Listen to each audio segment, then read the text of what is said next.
Mark எழுதின சுவிசேஷம் அதிகாரம் 6. அவர் அவ்விடம் விட்டு புறப்பட்டு தாம் வளர்ந்த ஊருக்கு வந்தார். அவருடைய சீஷரும் அவரோட கூட வந்தார்கள். ஓய்வு நாளான போது ஜெப ஆலயத்தில் உபதேசம் பண்ண தொடங்கினார். அநேகர் கேட்டு ஆச்சரியப்பட்டு, இவைகள் இவனுக்கு எங்கிருந்து வந்தது? இவன் கைகளினால் இப்படிப்பட்ட பலத்த செய்கைகள் நடக்கும்படி இவனுக்கு கொடுக்கப்பட்ட ஞானம் எப்படிப்பட்டது? இவன் தச்சன் அல்லவா? மரியாளுடைய குமாரன் அல்லவா? யாக்கோபு, யோசே, யூதா, சீமோன் என்பவர்களுக்கு சகோதரன் அல்லவா? இவன் சகோதரிகளும் இங்கே நம்மிடத்தில் இருக்கிறார்கள் அல்லவா என்று சொல்லி அவரை குறித்து இடரடைந்தார்கள். இயேசு அவர்களை நோக்கி, தீர்க்கதரிசி ஒருவன் தன் ஊரிலும் தன் இனத்திலும் தன் வீட்டிலுமே அன்றி வேறெங்கும் கனவீனம் அடையான் என்றார். அங்கே அவர் சில நோயாளிகள் மேல் கைகளை வைத்து அவர்களை குணமாக்கினதே அன்றி வேறொரு அற்புதமும் செய்யக்கூடாமல் அவர்களுடைய அவிசுவாசத்தை குறித்து ஆச்சரியப்பட்டு கிராமங்களிலே சுற்றித் திரிந்து உபதேசம் பண்ணினார். அவர் 12 அழைத்து அசுத்த ஆவிகளை துரத்த அவர்களுக்கு அதிகாரம் கொடுத்து, வழிக்கு பையையாகிலும் அப்பத்தையாகிலும் கச்சையில் காசையாகிலும் எடுத்துக்கொண்டு போகாமல் ஒரு தடியை மாத்திரம் எடுத்துக்கொண்டு போகவும், பாதரட்சைகளை போட்டுக்கொண்டு போகவும், 2 அங்கிகளை தரியாதிருக்கவும் கட்டளையிட்டார். பின்பு அவர்களை நோக்கி, நீங்கள் எங்கேயாகிலும் ஒரு வீட்டில் பிரவேசித்தால் அவ்விடத்தை விட்டு புறப்படுகிற வரைக்கும் அங்கே தானே தங்கியிருங்கள். எவர்களாகிலும் உங்களை ஏற்றுக்கொள்ளாமலும் உங்கள் வசனங்களை கேளாமலும் இருந்தால் நீங்கள் அவ்விடம் விட்டு புறப்படும் போது அவர்களுக்கு சாட்சியாக உங்கள் கால்களின் கீழே படிந்த தூசியை உதறி போடுங்கள். நியாய தீர்ப்பு நாளிலே அந்த பட்டணத்திற்கு நேரிடுவதை பார்க்கிலும் சோதோம் கொமோரா பட்டணத்திற்கு நேரிடுவது லகுவாயிருக்கும் என்று மெய்யாகவே உங்களுக்கு சொல்லுகிறேன் என்று சொல்லி அவர்களை 2 பேராக அனுப்பினார். அவர்கள் புறப்பட்டு போய் மனம் திரும்புங்கள் என்று பிரசங்கித்து அநேகம் பிசாசுகளை துரத்தி அநேகம் நோயாளிகளை எண்ணெய் பூசி சுஸ்தமாக்கினார்கள். அவருடைய பெயர் பிரசித்தமானபடியால் ஏரோது ராஜா அவரை குறித்து கேள்விப்பட்டு, யோவான் ஸ்நானன் மரித்தோரிலிருந்து எழுந்தான், ஆகையால் அவனிடத்தில் இந்த பலத்த செய்கைகள் விளங்குகிறது என்றார். சிலர் அவர் எலியா என்றார்கள். வேறு சிலர் அவர் ஒரு தீர்க்கதரிசி அல்லது தீர்க்கதரிசிகளில் ஒருவனை போல் இருக்கிறான் என்று சொன்னார்கள். ஏரோது அதை கேட்டபொழுது, அவன் நான் சிரச்சேதம் பண்ணின யோவான் தான், அவன் மரித்தோரிலிருந்து எழுந்தான் என்றான்.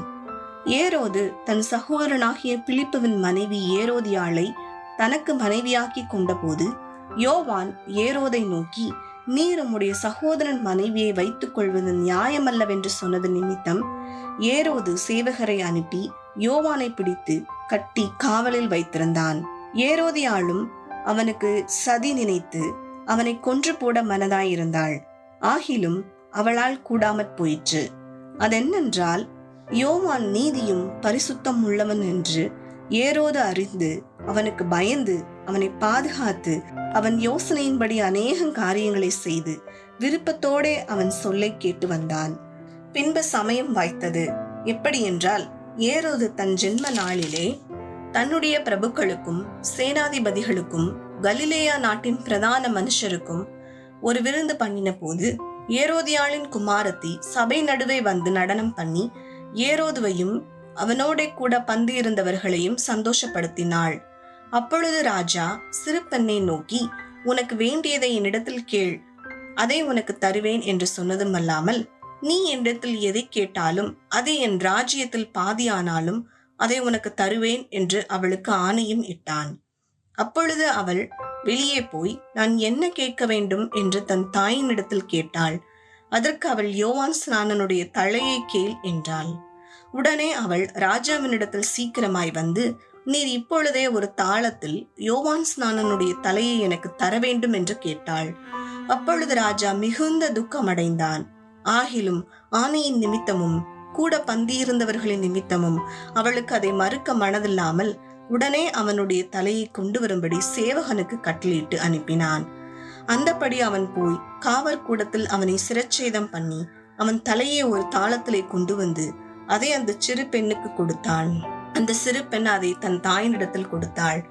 அவனுடைய சீஷர்கள் அதை கேள்விப்பட்டு வந்து அவன் உடலை எடுத்து ஒரு கல்லறையில் வைத்தார்கள். அப்பொழுது அப்போஸ்தலர் இயேசுவினிடத்தில் கூடி வந்து தாங்கள் செய்தவைகள் உபதேசித்தவைகள் யாவையும் அவருக்கு அறிவித்தார்கள். அவர் அவர்களை நோக்கி, வனாந்தரமான ஒரு இடத்தில் தனித்து சற்றே இளைப்பாறும்படி போவோம் வாருங்கள் என்றார். ஏனெனில் வருகிறவர்களும் போகிறவர்களும் அநேகராயிருந்தபடியினால் போஜனம் பண்ணுகிறதற்கும் அவர்களுக்கு சமயம் இல்லாதிருந்தது. அப்படியே அவர்கள் தனிமையாய் ஒரு படவில் ஏறி வனாந்தரமான ஒரு இடத்திற்கு போனார்கள். அவர்கள் புறப்பட்டு போகிறதை ஜனங்கள் கண்டார்கள். அவரை அறிந்த அநேகர் சகல பட்டணங்களிலுமிருந்து கால்நடையாய் அவ்விடத்திற்கு ஓடி அவர்களுக்கு முன்னே அங்கே சேர்ந்து அவ்விடத்தில் கூடி வந்தார்கள். இயேசு கரையில் வந்து அநேக ஜனங்களை கண்டு அவர்கள் மேய்ப்பனில்லாத ஆடுகளைப் போல் இருந்தபடியால் அவர்கள் மேல் மனதுருகி அநேக காரியங்களை அவர்களுக்கு உபதேசிக்க தொடங்கினார். வெகு நேரம் சென்ற பின்பு அவருடைய சீஷர்கள் அவரிடத்தில் வந்து, இது வனாந்தரமான இடம், வெகு நேரமும் ஆயிற்று, புசிக்கிறதற்கும் இவர்களிடத்தில் ஒன்றுமில்லை. ஆகையால் இவர்கள் சுற்றி இருக்கிற கிராமங்களுக்கும் ஊர்களுக்கும் போய் தங்களுக்காக அப்பங்களை வாங்கிக் கொள்ளும்படி இவர்களை அனுப்பிவிட வேண்டும் என்றார்கள். அவர் அவர்களை நோக்கி, நீங்களே அவர்களுக்கு போஜனம் கொடுங்கள் என்றார். அதற்கு அவர்கள், நாங்கள் போய் 200 பணத்துக்கு அப்பங்களை வாங்கி இவர்களுக்கு புசிக்கும்படி கொடுக்க கூடுமோ என்றார்கள். அதற்கு அவர், உங்களிடத்தில் எத்தனை அப்பங்கள் உண்டு, போய் பாருங்கள் என்றார். அவர்கள் பார்த்து வந்து 5 அப்பங்களும் 2 மீன்களும் உண்டு என்றார்கள். அப்பொழுது எல்லாரையும் பசும் புல்லின் மேல் பந்தி பந்தியாக உட்கார வைக்கும்படி அவர்களுக்கு கட்டளையிட்டார்.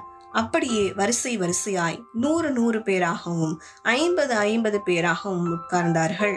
அவர் அந்த 5 அப்பங்களையும் அந்த 2 மீன்களையும் எடுத்து வானத்தை அண்ணாந்து பார்த்து ஆசீர்வதித்து அப்பங்களை பிட்டு அவர்களுக்கு பரிமாறும்படி தம்முடைய சீஷர்களிடத்தில் கொடுத்தார். அப்படியே 2 மீன்களையும் எல்லாருக்கும் பங்கிட்டார். எல்லாரும் சாப்பிட்டு திருப்தி அடைந்தார்கள்.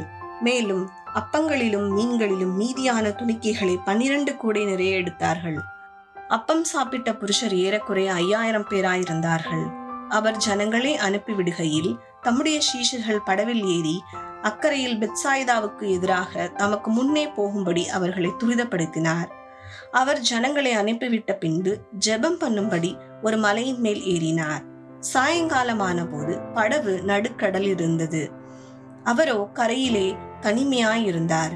அப்பொழுது காற்று அவர்களுக்கு எதிராயிருந்தபடியினால் அவர்கள் தண்டு வலிக்கிறதில் வருத்தப்படுகிறதை அவர் கண்டு ராத்திரியில் 4ஆம் ஜாமத்தில் கடலின் மேல் நடந்து அவர்களிடத்தில் வந்து அவர்களை கடந்து போகிறவர்கள் போல காணப்பட்டார்.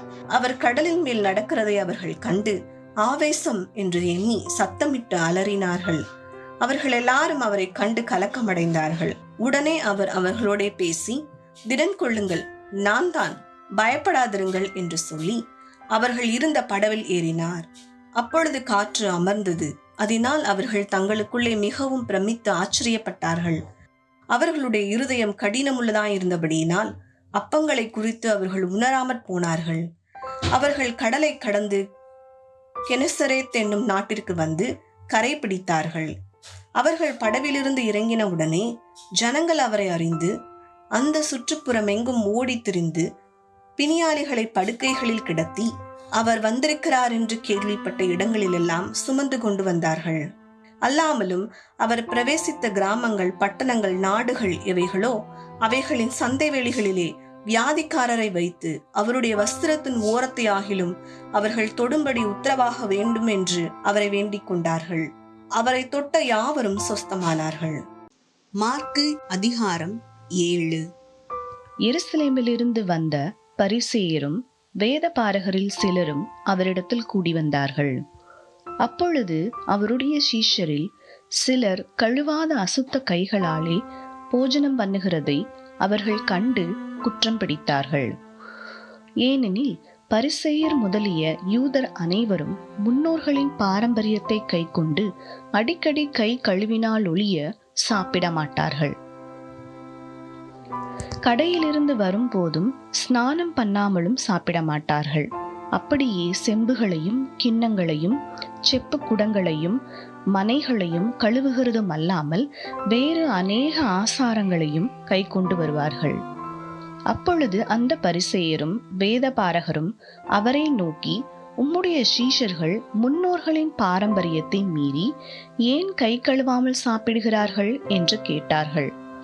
அவர்களுக்கு அவர் பிரதியுத்தரமாக, இந்த ஜனங்கள் தங்கள் உதடுகளினால் என்னை கனம் பண்ணுகிறார்கள், அவர்கள் இருதயமோ எனக்கு தூரமாய் விலகி இருக்கிறது என்றும், மனுஷருடைய கற்பனைகளை உபதேசங்களாக போதித்து வீணாய் எனக்கு ஆராதனை செய்கிறார்கள் என்றும் எழுதியிருக்கிற பிரகாரம் மாயக்காரராகிய உங்களை குறித்து ஏசாயா நன்றாய் தீர்க்க தரிசனம் சொல்லியிருக்கிறான்.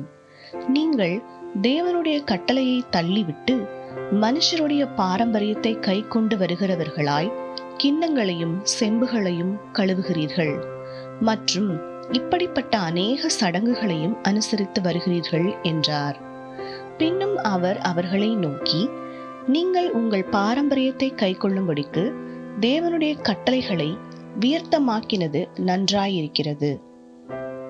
எப்படியெனில், உன் தகப்பனையும் உன் தாயையும் கனம் பண்ணுவாயாக என்றும், தகப்பனையாவது தாயையாவது நிந்திக்கிறவன் கொல்லப்பட வேண்டும் என்றும் மோசே சொல்லியிருக்கிறாரே. நீங்களோ ஒருவன் தன் தகப்பனையாவது தாயையாவது நோக்கி, உனக்கு நான் செய்யத்தக்க உதவி எது உண்டோ அதை கொர்பான் என்னும் காணிக்கையாக கொடுக்கிறேன் என்று சொல்லிவிட்டால் அவனுடைய கடமை தீர்ந்தது என்று சொல்லி அவனை இனி தன் தகப்பனுக்காவது தன் தாய்க்காவது யாதொரு உதவியும் செய்ய ஒட்டாமல் நீங்கள் போதித்த உங்கள் பாரம்பரியத்தினால் தேவ வசனத்தை அவமாக்குகிறீர்கள். இது போலவே நீங்கள் மற்றும் அநேக காரியங்களையும் செய்கிறீர்கள் என்று சொன்னார். பின்பு அவர் ஜனங்கள் எல்லாரையும் வரவழைத்து அவர்களை நோக்கி, நீங்கள் எல்லாரும் எனக்கு செவி கொடுத்து உணருங்கள். மனுஷனுக்கு புறம்பே இருந்து அவனுக்குள்ளே போகிறதென்றும் அவனை தீட்டுப்படுத்த மாட்டாது. அவன் உள்ளத்திலிருந்து புறப்படுகிறவைகளே அவனை தீட்டுப்படுத்தும். கேட்கிறதற்கு ஒருவன் காதுள்ளவனாயிருந்தால் கேட்க கடவன் என்றார். அவர் ஜனங்களை விட்டு வீட்டுக்குள் பிரவேசித்த போது அவருடைய சீஷர்கள் அவர் சொன்ன உவமையை குறித்து அவரிடத்தில் விசாரித்தார்கள். அதற்கு அவர், நீங்களும் இவ்வளவு உணர்வில்லாதவர்களா? புறம்பே இருந்து மனுஷனுக்குள்ளே போகிறது ஒன்றும் அவனை தீட்டுப்படுத்த மாட்டாதென்று நீங்கள் அறிந்து கொள்ளவில்லையா? அது அவன் இருதயத்தில் போகாமல் வயிற்றிலே போகிறது. அதிலிருந்து எல்லா போஜனங்களின் அசுத்தங்களையும் கழிக்கிற ஆசன வழியாய் நீங்கி போகும். மனுஷனுக்குள்ளே இருந்து புறப்படுகிறதே மனுஷனை தீட்டுப்படுத்தும். எப்படியெனில், மனுஷருடைய இருதயத்துக்குள் இருந்து பொல்லாத சிந்தனைகளும் விபச்சாரங்களும் வேசித்தனங்களும் கொலை பாதகங்களும் களவுகளும் பொருளாசைகளும் துஷ்டத்தனங்களும் கபடும் காம விகாரமும் வன்கண்ணும் தூஷணமும் பெருமையும் மதிகேடும் புறப்பட்டு வரும். பொல்லாங்கானவைகளாகிய இவைகளெல்லாம் உள்ளத்திலிருந்து புறப்பட்டு மனுஷனை தீட்டுப்படுத்தும் என்றார். பின்பு அவர் எழுந்து அவ்விடம் விட்டு புறப்பட்டு தீரு சீதோன் பட்டணங்களின் எல்லைகளில் போய் ஒரு வீட்டுக்குள் பிரவேசித்து ஒருவரும் அதை அறியாதிருக்க விரும்பியும் அவர் மறைவாய் இருக்க கூடாமற் போயிற்று. அசுத்தாவி பிடித்திருந்த ஒரு சிறு பெண்ணின் தாயாகிய ஒரு ஸ்திரீ அவரை குறித்து கேள்விப்பட்டு வந்து அவர் பாதத்தில் விழுந்தாள். அந்த ஸ்திரீ சீரோ பேனிக்கேயா தேசத்தாலாகிய கிரேக்க ஸ்திரீயாய் இருந்தாள். அவள் தன் மகளை பிடித்திருந்த பிசாசை துரத்திவிட வேண்டும் என்று அவரை வேண்டிக் கொண்டாள். இயேசு அவளை நோக்கி, முந்தி பிள்ளைகள் திருப்தி அடையட்டும், பிள்ளைகளின் அப்பத்தை எடுத்து நாய்க்குட்டிகளுக்கு போடுகிறது நல்லதல்ல என்றார். அதற்கு அவள், மெய்தான் ஆண்டவரே, ஆகிலும் மேஜையின் கீழ் இருக்கும் நாய்க்குட்டிகள் பிள்ளைகள் சிந்துகிற துணிக்கைகளை தின்னுமே என்றாள். அப்பொழுது அவர், நீ சொன்ன அந்த வார்த்தை நிமித்தம் போகலாம், பிசாசு உன் மகளை விட்டு நீங்கி போயிற்று என்றார். அவள் தன் வீட்டுக்கு வந்த பொழுது பிசாசு போய்விட்டதையும் தன் மகள் கட்டிலில் படுத்திருக்கிறதையும் கண்டாள். மறுபடியும் அவர் தீரு சீதோன் பட்டணங்களின் எல்லைகளை விட்டு புறப்பட்டு தெக்கப்போலியின் எல்லைகளின் வழியாய் கலிலேயா கடலருகே வந்தார். அங்கே கொன்னை வாயுடைய ஒரு செவிடனை அவரிடத்தில் கொண்டு வந்து அவர் தமது கையை அவன் மேல் வைக்கும்படி வேண்டிக் கொண்டார்கள். அப்பொழுது அவர் அவனை ஜனக்கூட்டத்தை விட்டு தனியே அழைத்து கொண்டு போய் தம்முடைய விரல்களை அவன் காதுகளில் வைத்து உமிழ்ந்து அவனுடைய நாவை தொட்டு வானத்தை அண்ணாந்து பார்த்து பெருமூச்சு விட்டு எப்பத்தா என்றார். அதற்கு திறக்கப்படுவாயாக என்று அர்த்தமாம். உடனே அவனுடைய செவிகள் திறக்கப்பட்டு அவனுடைய நாவின் கட்டும் அவிழ்ந்து அவன் செவ்வையாய் பேசினான். அதை ஒருவருக்கும் சொல்ல வேண்டாம் என்று அவர்களுக்கு கட்டளையிட்டார். ஆகிலும் எவ்வளவு அதிகமாய் அவர்களுக்கு கட்டளையிட்டாரோ அவ்வளவு அதிகமாய் அவர்கள் அதை பிரசித்தம் பண்ணி எல்லாவற்றையும் நன்றாய் செய்தார். செவிடர் கேட்கவும் ஊமையர் பேசவும் பண்ணுகிறார் என்று சொல்லி மேன்மேலும் ஆச்சரியப்பட்டார்கள். மார்க்கு எழுதின சுவிசேஷம் அதிகாரம் 8. அந்த நாட்களிலே திரளான ஜனங்கள் கூடி வந்திருக்கையில் அவர்கள் சாப்பிடுகிறதற்கு ஒன்றுமில்லாத போது இயேசு தம்முடைய சீஷரை அழைத்து, ஜனங்களுக்காக பரிதபிக்கிறேன். இவர்கள் இப்பொழுது என்னிடத்தில் தங்கி இருந்த 3 நாளாய் சாப்பிட ஒன்றுமில்லாதிருக்கிறார்கள். இவர்களில் சிலர் தூரத்திலிருந்து வந்தவர்களாகையால் நான் இவர்களை பட்டினியாய் வீட்டிற்கு அனுப்பிவிட்டால் வழியில் சோர்ந்து போவார்களே என்றார். அதற்கு அவருடைய சீஷர்கள், இந்த வனாந்திரத்திலே ஒருவன் எங்கே இருந்து அப்பங்களை கொண்டு வந்து இத்தனை பேர்களை திருப்தியாக்க கூடும் என்றார்கள். அதற்கு அவர், உங்களிடத்தில் எத்தனை அப்பங்கள் உண்டு என்று கேட்டார். அவர்கள் 7 அப்பங்கள் உண்டு என்றார்கள். அப்பொழுது அவர் ஜனங்களை தரையிலே பந்தி இருக்க கட்டளையிட்டு அந்த 7 அப்பங்களையும் எடுத்து ஸ்தோத்திரம் பண்ணி பிட்டு அவர்களுக்கு பரிமாறும்படி சீஷர்களிடத்தில் கொடுத்தார். அவர்கள் ஜனங்களுக்கு பரிமாறினார்கள். சில சிறு மீன்களும் அவரிடத்தில் இருந்தது. அவர் அவைகளையும் ஆசீர்வதித்து அவர்களுக்கு பரிமாறும்படி சொன்னார். அவர்கள் சாப்பிட்டு திருப்தி அடைந்தார்கள். மீதியான துணிக்கைகளை 7 கூடை நிறைய எடுத்தார்கள். சாப்பிட்டவர்கள் ஏறக்குறைய 4000 பேராய் இருந்தார்கள். பின்பு அவர் அவர்களை அனுப்பிவிட்டார். உடனே அவர் தம்முடைய சீஷரோடு கூட படவில் ஏறி தல்மனுத்தாவின் எல்லைகளில் வந்தார். அப்பொழுது பரிசேயர் வந்து அவரை தர்க்கிக்க தொடங்கி அவரை சோதிக்கும்படி வானத்திலிருந்து ஒரு அடையாளத்தை காண்பிக்க வேண்டும் என்று கேட்டார்கள். அவர் தம்முடைய ஆவியில் பெருமூச்சு விட்டு, இந்த சந்ததியார் அடையாளம் தேடுகிறதென்ன? இந்த சந்ததியாருக்கு ஒரு அடையாளமும் கொடுக்கப்படுவது இல்லை என்று மெய்யாகவே உங்களுக்கு சொல்லுகிறேன் என்று சொல்லி அவர்களை விட்டு மறுபடியும் படவில் ஏறி அக்கறைக்கு போனார். சீஷர்கள் அப்பங்களை கொண்டு வர மறந்து போனார்கள். படவிலே அவர்களிடத்தில் ஒரு அப்பம் மாத்திரம் இருந்தது. அவர் அவர்களை நோக்கி, நீங்கள் பரிசேயருடைய புளித்த மாவை குறித்தும் ஏரோதின் புளித்த மாவை குறித்தும் எச்சரிக்கையாயிருங்கள் என்று கற்பித்தார். அதற்கு அவர்கள், நம்மிடத்தில் அப்பங்கள் இல்லாதபடியால் இப்படி சொல்லுகிறார் என்று தங்களுக்குள்ளே யோசனை பண்ணி கொண்டார்கள்.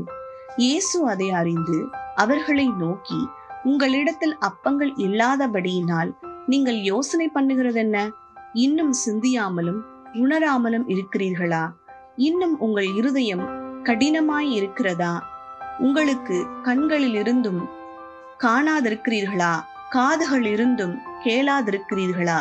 நினைவு கூறாமல் இருக்கிறீர்களா? நான் 5 அப்பங்களை 5000 பேருக்கு பங்கிட்ட போது மீதியான துணிக்கைகளை எத்தனை கூடை நிறைய எடுத்தீர்கள் என்று கேட்டார். 12 என்றார்கள். நான் 7 அப்பங்களை 4000 பேருக்கு பங்கிட்ட போது மீதியான துணிக்கைகளை எத்தனை கூடை நிறைய எடுத்தீர்கள் என்று கேட்டார். 7 என்றார்கள். அப்படியானால் நீங்கள் உணராதிருக்கிறது எப்படி என்றார். பின்பு அவர் பெத்சாயிதா ஊருக்கு வந்தார். அப்பொழுது ஒரு குருடனை அவரிடத்தில் கொண்டு வந்து அவனை தொடும்படி அவரை வேண்டிக் கொண்டார்கள். அவர் குருடனுடைய கையை பிடித்து அவனை கிராமத்துக்கு வெளியே அழைத்து கொண்டு போய் அவன் கண்களில் உமிழ்ந்து அவன் மேல் கைகளை வைத்து, எதையாகிலும் காண்கிறாயா என்று கேட்டார். அவன் ஏறிட்டு பார்த்து, நடக்கிற மனுஷரை மரங்களைப் போல காண்கிறேன் என்றான். பின்பு அவர் மறுபடியும் அவன் கண்களின் மேல் கைகளை வைத்து அவனை ஏறிட்டு பார்க்கும்படி செய்தார். அப்பொழுது அவன் சொஸ்தமடைந்து யாவரையும் தெளிவாய் கண்டான். பின்பு அவர் அவனை நோக்கி, நீ கிராமத்தில் பிரவேசியாமலும் கிராமத்தில் இதை ஒருவருக்கும் சொல்லாமலும் இரு என்று சொல்லி அவனை வீட்டிற்கு அனுப்பிவிட்டார். பின்பு இயேசுவும் அவருடைய சீஷர்களும் புறப்பட்டு பிலிப்பு செசரியா பட்டணத்தை சேர்ந்த கிராமங்களுக்கு போனார்கள். வழியிலே அவர் தம்முடைய சீஷர்களை நோக்கி, ஜனங்கள் என்னை யார் என்று சொல்லுகிறார்கள் என்று கேட்டார். அதற்கு அவர்கள், சிலர் உம்மை யோவான் ஸ்நானன் என்றும், சிலர் எலியா என்றும், வேறு சிலர் தீர்க்கதரிசிகளில் ஒருவர் என்றும் சொல்லுகிறார்கள் என்றார்கள். அப்பொழுது அவர், நீங்கள் என்னை யார் என்று சொல்லுகிறீர்கள் என்று கேட்டார். பேதுரு பிரதியுத்தரமாக, நீர் கிறிஸ்து என்றான். அப்பொழுது தம்மை குறித்து ஒருவருக்கும் சொல்லாதபடிக்கு அவர்களுக்கு உறுதியாய் கட்டளையிட்டார்.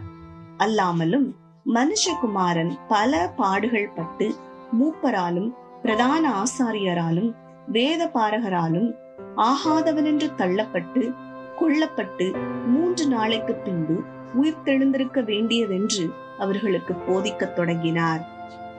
இந்த வார்த்தையை அவர் தாராளமாக சொன்னார். அப்பொழுது பேதுரு அவரை தனியே அழைத்து கொண்டு போய் அவரை கடிந்து கொள்ள தொடங்கினான். அவர் திரும்பி தம்முடைய சீஷரை பார்த்து பேதுருவை நோக்கி, எனக்கு பின்னாக போ சாத்தானே, நீ தேவனுக்கு ஏற்றவைகளை சிந்தியாமல் மனுஷருக்கு ஏற்றவைகளை சிந்திக்கிறாய் என்று சொல்லி அவனை கடிந்து கொண்டார். பின்பு அவர் ஜனங்களையும் தம்முடைய சீஷர்களையும் தம்மிடத்தில் அழைத்து, ஒருவன் என் பின்னே வர விரும்பினால் அவன் தன்னைத்தான் வெறுத்து தன் சிலுவையை எடுத்துக்கொண்டு என்னை பின்பற்ற கடவன். தன் ஜீவனை ரட்சிக்க விரும்புகிறவன் அதை இழந்து போவான். என் நிமித்தமாகவும் சுவிசேஷத்தின் நிமித்தமாகவும் தன் ஜீவனை இழந்து போகிறவன் அதை ரட்சித்துக் கொள்ளுவான். மனுஷன் உலகம் முழுவதையும் ஆதாயப்படுத்திக் கொண்டாலும் தன் ஜீவனை நஷ்டப்படுத்தினால் அவனுக்கு லாபம் என்ன?